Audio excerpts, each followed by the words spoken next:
In this module, we will review how to compute a chi-square. Let's imagine that we are comparing preferences for 4 items such as book covers, illustrations, or graphic designs. You interview 80 participants, showing them 4 book covers. First, open SPSS and label your variables. Do this by clicking Variables View on the bottom tab. Under the Name column, add book cover to your variable name in the first row and frequency in the second row. Change your measure to nominal. For the book cover variable, edit the information in the value column.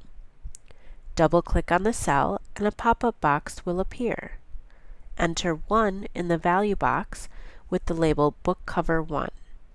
Repeat this for all 4 book covers or variables.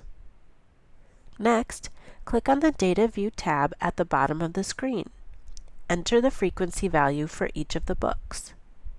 If there were 12 votes for book cover 1, enter the number 12 in row 1 under the column Frequency. Check your data entry. Do not assume that your data are entered correctly. Read Chapter 8 of Doing Developmental Research for more guidance and tips. Imagine that there were 80 participants in your study.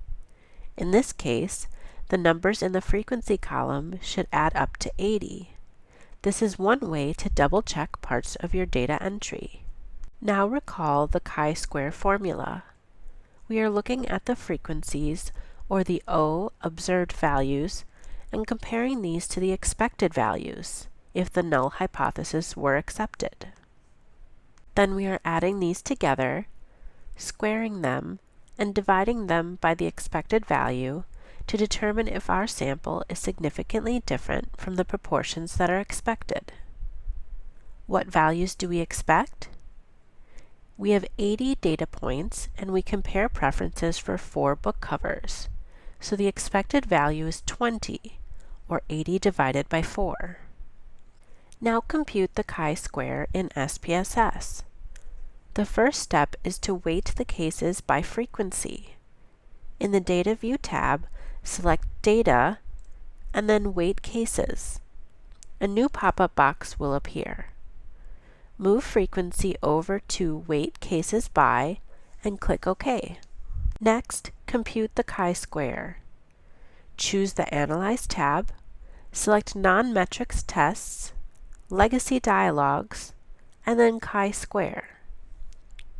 From the left column, add Book Cover to the test variables list.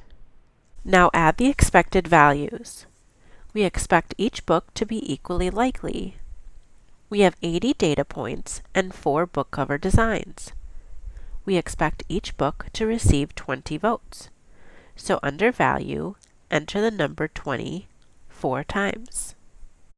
SPSS gives us an output that looks like this. We can look at several things within the output.